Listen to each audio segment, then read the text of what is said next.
Bienvenue sur Africa 24 dans cette nouvelle édition du Non-Stop Info. Voici les titres de l'actualité.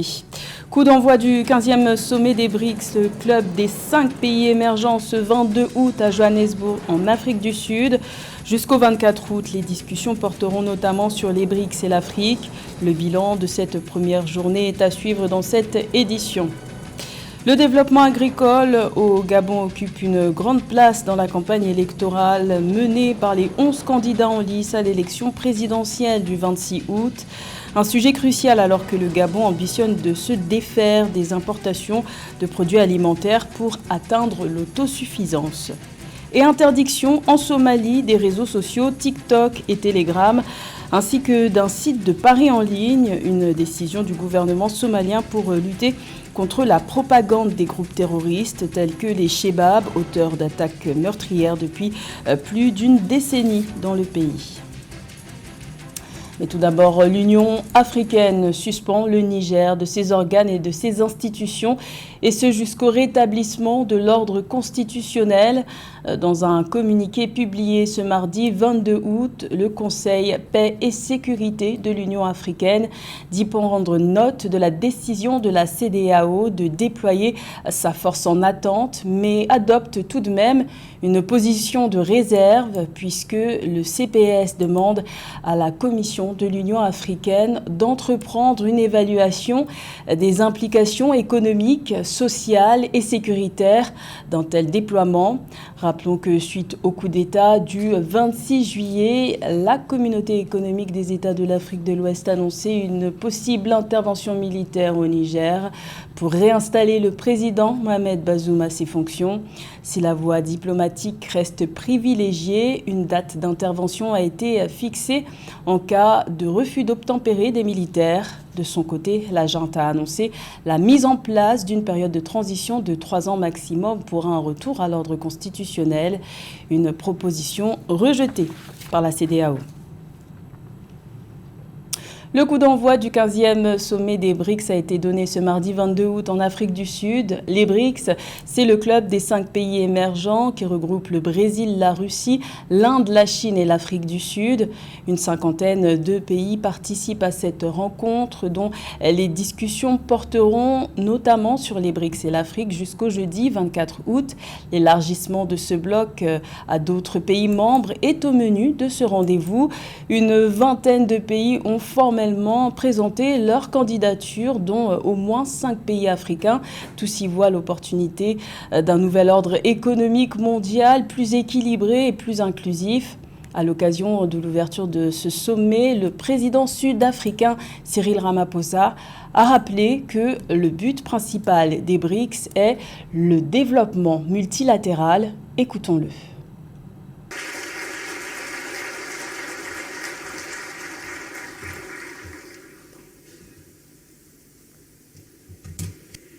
Africa is a continent of great opportunity in industrialization process in a variety of sectors.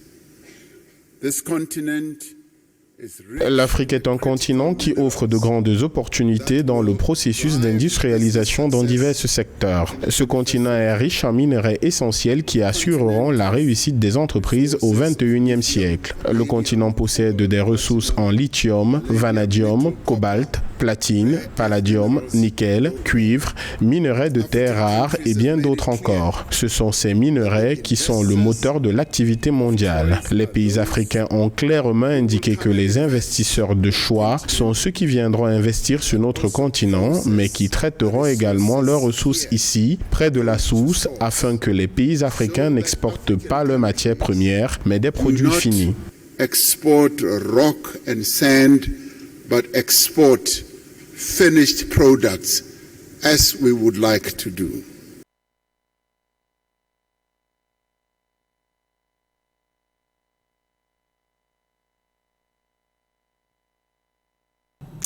Également dans l'actualité, le projet de révision constitutionnelle porté par le président Faustin Archange Touadéra est entériné par la plus haute juridiction en Centrafrique. La Cour constitutionnelle a confirmé ce lundi 21 août les résultats du référendum du 30 juillet dernier, approuvé à plus de 95% des suffrages, avec un taux de participation d'environ 57%. Ce nouvel amendement constitutionnel renforce le pouvoir de l'exécutif en créant un poste de vice-président nommé par le président, en autorisant le président à dissoudre le Parlement et à prolonger le mandat présidentiel de 5 à 7 ans. Cette nouvelle loi autorise aussi le président à se représenter autant de fois qu'il le souhaite. De son côté, l'opposition centrafricaine et plusieurs groupes de la société civile qui avaient boycotté le référendum continuent de dénoncer, je cite, un coup d'État constitutionnel visant à maintenir le président Faustin Archange Touadéra au pouvoir à vie. Fin de citation. En République démocratique du Congo, le parti Union pour la nation congolaise de Vital Kamerhe, actuel vice-premier ministre et ministre de l'économie nationale, était réuni en congrès ordinaire le 19 août à Kinshasa. À cette occasion, la ligne de conduite à suivre pour l'élection présidentielle du 20 décembre prochain a été donnée. Le congrès a décidé de reconduire le président sortant, Félix Tshisekedi, pour un deuxième mandat. Plus de détails avec Grace Ngobei.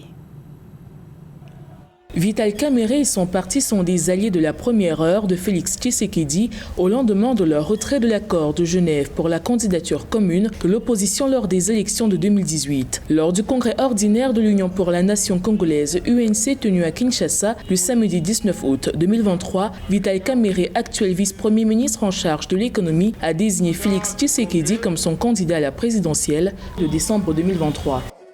Notre choix aujourd'hui est un choix de cœur et de raison, car notre plus grande capacité de changer les choses est tributaire de notre foi à l'avenir.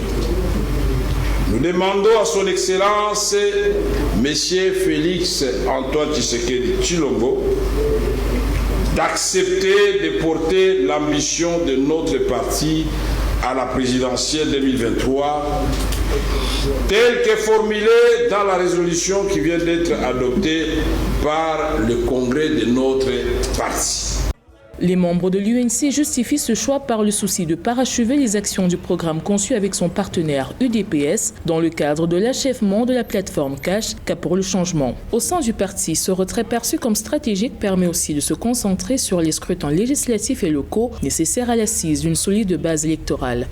Le jeu est ouvert, nous sommes une grande formation politique. Nous avons déposé des candidatures aux élections législatives, nationales et provinciales. Nous allons donc nous battre pour avoir suffisamment de députés pour peser dans la balance pour la constitution du prochain gouvernement, afin que cette fois-ci, ça ne soit plus un accord, mais que ce soit sur la base d'une force politique réelle issue des urnes.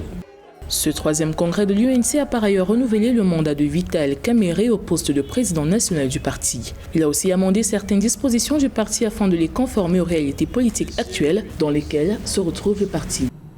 Au Gabon, le développement agricole fait partie des défis majeurs à relever pour les candidats à l'élection présidentielle du 26 août. Et pour cause, la facture des importations alimentaires est salée.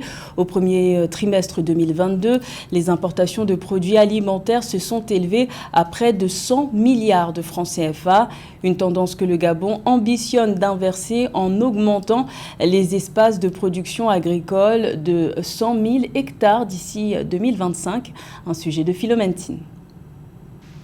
La politique gouvernementale du Gabon dans le domaine de l'agriculture vise à atteindre l'autosuffisance alimentaire. Pour atteindre cet objectif, le gouvernement gabonais a mis en place différentes mesures et initiatives telles que l'augmentation de 100 000 hectares de sa surface agricole d'ici à 2025, avec des engagements de financement et de partenariat qui s'élèvent à 711 millions de dollars. La politique agricole d'Ali Bongo depuis 2009 se caractérise par des grandes théories, par des grands projets qui ont englouti beaucoup d'argent à l'image du projet Graines. Nous étions très enthousiasmés quand nous avons vu le programme Graines sur les papiers, mais malheureusement dans l'exécution, Ils ne se sont pas appuyés sur l'existant. Ils ont lancé des grands travaux. Ils ont créé des coopératives. Au lieu de créer des zones agricoles, ils ont tout simplement créé des zones où se concentraient des personnes parfois qui n'avaient aucun intérêt à travailler ensemble. Et d'où l'échec du projet Graines.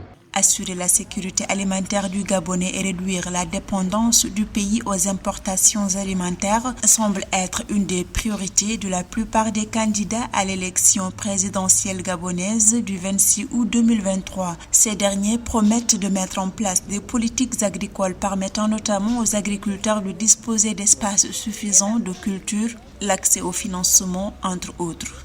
Dans un pays qui n'a jamais atteint l'autosuffisance alimentaire comme le Gabon, où on dépend essentiellement de l'extérieur, je pense qu'il faut s'appuyer sur l'existant. Et c'est quoi l'existant? L'existant, ce sont des petits agriculteurs qui sont disséminés à travers le Gabon. Il faut tout simplement renforcer ce qu'ils font. Ça, c'est de un. De deux, il faut développer le réseau routier. Or, aujourd'hui, le réseau routier est l'un des plus pauvres en Afrique. On ne peut pas développer de l'agriculture dans un pays où, même quand on a produit, on a du mal à évacuer les produits dans des zones urbaines.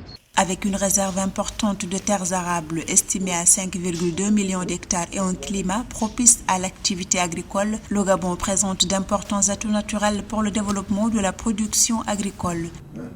En Somalie, le gouvernement veut, je cite, protéger le comportement moral de la communauté somalienne dans l'utilisation des outils de communication et d'Internet. Fin de citation. C'est dans ce contexte que le ministre des Télécommunications, Jama Hassan Khalif, a annoncé le 20 août l'interdiction des réseaux sociaux TikTok et Telegram, ainsi que d'un site de paris en ligne pour lutter contre la propagande des groupes terroristes. Une stratégie que nous explique Cheikh Omar Kamara.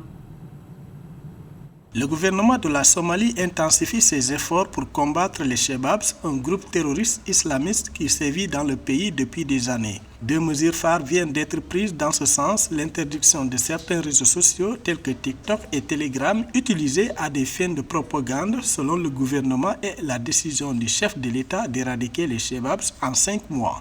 Ces mesures ont été prises par l'exécutif somalien et l'interdiction des réseaux sociaux sera effective à compter du 24 août. Cette mesure vise aussi à empêcher les recrutements des jeunes dans les groupes terroristes. Le terrorisme sévit en Somalie depuis près de 15 ans maintenant. Le pari du président Hussein de les éradiquer d'ici 5 mois me semble un peu trop ambitieux, même si, bien entendu, c'est tout ce que nous souhaitons au peuple somalien. Maintenant, la réalité malheureusement reste plus complexe que cela. D'autant plus complexe que les dernières mesures prises, à savoir l'interdiction de TikTok et de Telegram, réseaux sociaux qui servent de propagande et de moyens de diffusion à cet organisme. La décision la plus marquante reste toutefois celle prise par le président somalien Hassan Sheikh Mohamud, qui a annoncé son intention d'éradiquer les Shebabs en 5 mois. Cette décision est une réponse directe aux récentes attaques menées par le groupe terroriste dans le pays, notamment l'attentat à la voiture piégée qui a causé la mort de 90 personnes en décembre 2019 à Mogadiscio et l'attentat suicide contre une base de l'Union africaine en mars 2023 causant 5 morts et 11 blessés. Pour éradiquer et repousser les Shebabs, il faudra bien plus. J'entends par là des moyens militaires plus conséquents, sachant qu'avec même l'appui militaire en place déjà de l'Union africaine et du soutien aérien américain, ce n'est pas encore gagné. Vous savez, ces groupes terroristes sont très bien organisés et parfois tellement bien implantés qu'ils disposent de connexions même au sein des appareils étatiques. Cela dit, espérons tous voir quel autre moyen va déployer le président lui permettant d'atteindre efficacement cet objectif. Ces mesures sont perçues comme une réponse forte et déterminée du gouvernement face à la menace des Shebabs. La Somalie fait face depuis des années à la violence et à l'insécurité alimentée par les groupes terroristes et autres bandes armées. En intensifiant ses efforts de lutte contre les Shebabs, le gouvernement espère rétablir la paix et la stabilité dans le pays, tant pour sa population que pour la région dans son ensemble. L'entrepreneuriat s'inscrit dans la nouvelle page que le Burkina Faso est en train d'écrire avec à sa tête le capitaine Ibrahim Traoré. Parmi les réformes que ce dernier a engagées suite à son installation au pouvoir après le coup d'État de septembre 2022, il y a l'emploi professionnel des jeunes pour propulser le développement du pays. Plus de détails avec Mildred Diamou. Outre la lutte contre le terrorisme, le Burkina Faso doit aussi s'attaquer au chantier de la jeunesse. Le capitaine Ibrahim Traoré, président de la transition, rassure à travers de nombreuses réformes annoncées visant l'emploi des jeunes et leur participation active dans la société, tout en mettant un accent particulier sur l'agriculture, les services et l'insertion professionnelle et en encourageant l'entrepreneuriat. Le capitaine Ibrahim Traoré promet d'apporter progressivement des solutions pour garantir l'autonomisation des jeunes burkinabés. Il y a assez de réformes donc en faveur de la jeunesse qui sont en cours. Aujourd'hui, l'instruction a été donnée pour qu'on puisse créer un fonds unique qui puisse soutenir la jeunesse dans l'entrepreneuriat. Il y aura un minimum pour vous accompagner et vous aider. Nous avons tout fait pour élaguer tout ce qui est fiscalité au niveau donc des jeunes entreprises qui devront se créer. Le 12 août 2023, à l'occasion de la Journée internationale de la jeunesse, le capitaine Ibrahim Traoré avait annoncé une représentation de jeunes de chacune des 13 régions du pays à la présidence, afin de défendre les intérêts des jeunes dans l'établissement des priorités nationales. L'urgence aujourd'hui pour le Burkina Faso est de chercher à réorienter la jeunesse vers l'emploi professionnel, selon le président de la transition. Nous cherchons aujourd'hui à réorienter une bonne partie de la jeunesse vers l'emploi professionnel. Ce qui va sans dire que nous devrons construire beaucoup de centres de promotion donc, de l'enseignement professionnel et pouvoir apprendre beaucoup de métiers aux jeunes parce qu'ici nous regorgeons de beaucoup de ressources. Au Burkina Faso, les moins de 35 ans représentent environ 80% de la population. Avec cette démographie majoritairement jeune, le pays mise sur l'autosuffisance et l'autonomisation des jeunes à travers l'accélération de l'employabilité jeune. En 2022, le pays d'Afrique de l'Ouest affichait un taux de chômage de 7,1%, 8,8% des femmes étant affectées contre 5,6% des hommes, selon les données de l'Institut national de la statistique et de la démographie. C'était le journal de la rédaction. Merci de l'avoir suivi. L'information continue sur Africa 24.